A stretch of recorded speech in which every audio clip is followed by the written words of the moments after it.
Assalamualaikum warahmatullahi wabarakatuh. Gimana kabarnya Mbak Mas? Alhamdulillah, mudah-mudahan semuanya sehat ya.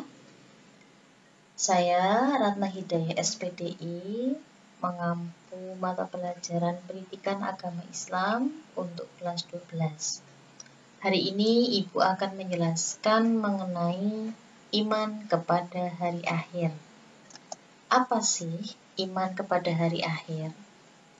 Iman kepada hari akhir adalah meyakini atau percaya bahwa hari akhir itu akan terjadi pada saat yang ditetapkan oleh Allah Subhanahu wa Ta'ala. Kemudian, nama-nama hari akhir itu apa saja? Yang pertama adalah As-Sa'ah, hari kiamat. Kemudian, Yaumul Ba'ats, hari kebangkitan. Kemudian Yaumul Jaza, hari pembalasan. Kemudian Yaumul Fasl, hari keputusan. Kemudian Yaumul Jama', hari berkumpul. Kemudian Yaumul Hisab, hari perhitungan. Kemudian Yaumul Wa'id, hari ancaman. Yaumul Waqi'ah, hari kejatuhan. Al-Haqqah, hari yang pasti terjadi. Al-Qari'ah, hari keributan. Al-Ghasyiyah, hari pembalasan. Yaumul Mahsyar, hari berkumpul. Nah, itu semua adalah nama lain dari hari kiamat. Kemudian, ketika hari kiamat terjadi, malaikat Israfil akan meniupkan sangkakalanya. Sangkakala yang pertama itu akan menghancurkan seluruh alam semesta, dilululantahkan bumi seisinya. Kemudian sangkakala yang kedua, malaikat Israfil akan mematikan seluruh makhluk hidup. Kemudian sangkakala yang ketiga, malaikat Israfil akan membangkitkan seluruh manusia. Kemudian setelah dibangkitkan, digiring, kemudian berkumpul di padang mahsyar. Setelah itu dihisab amalnya dan mereka akan masuk dalam surga atau neraka. Dan ketika dihisab, ya, itu tidak akan luput dari beberapa macam pertanyaan. Contoh tentang umur. Umurnya digunakan untuk apa saja? Ilmunya digunakan untuk apa saja? Hartanya digunakan untuk apa saja? Dan kekuatan tubuhnya pun dipakai apa saja? Seluruh anggota tubuh kita itu tidak ada yang berbohong. Mulut terkunci, yang berbicara itu tubuh kita. Jadi tidak ada kebohongan. Kalian tidak bisa berdusta karena tubuh kalian yang akan menjawab dengan sendirinya. Kemudian, pembagian kiamat. Ada yang namanya kiamat sughra dan ada yang namanya kiamat kubro. Kiamat sughra bisa dinamakan dengan kiamat kecil. Ya, salah satu contohnya adalah kematian, gempa bumi, banjir ya. Yang akhir-akhir ini sudah banyak yang terjadi. Gempa di mana-mana, banjir di mana-mana. Ini sudah merupakan tanda-tanda kiamat kecil.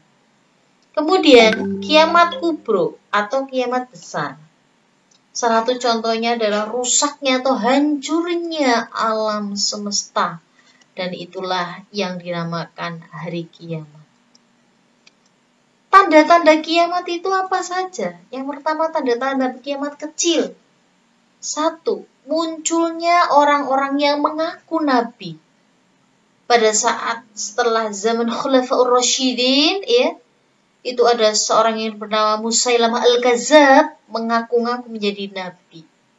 Kemudian sampai zaman sekarang ini udah mulai banyak sekali tahun 2000-an ya. Ada Eyang Endet, Ahmad Musadek, Sri Hartanti, yang mana mereka semua mengaku-ngaku menjadi nabi. Alhamdulillah ya Allah ya. Kemudian kurangnya sifat amanah. Kita tahu Mbak Mas, sekarang banyak para pejabat-pejabat yang tidak amanah. Mereka melakukan tindakan-tindakan korupsi yang seharusnya pemimpin tidak boleh melakukan hal tersebut. Kemudian banyak pejabat yang zolim. Zolim itu artinya menempatkan sesuatu tidak pada tempatnya. Menempatkan uang tidak pada tempatnya. Menempatkan suatu kebijakan tidak pada tempatnya. Ini sudah terjadi zaman sekarang. Perzinahan, ya Allah, sekarang sudah banyak sekali anak-anak remaja seusia kalian SMA melakukan zina ghairu muhsan. Minuman keras, obat terlarang, narkoba, ekstasi, dan lain sebagainya. Ini sudah banyak dikonsumsi oleh mereka. Kemudian, setelah perzinahan, memperindah masjid tanpa memakmurkannya ya. Jadi balapan ngapik-ngapikin masjid, tapi sing jamaah apa? Paling pirat tok. Sesoft, rong soft ya. Kemudian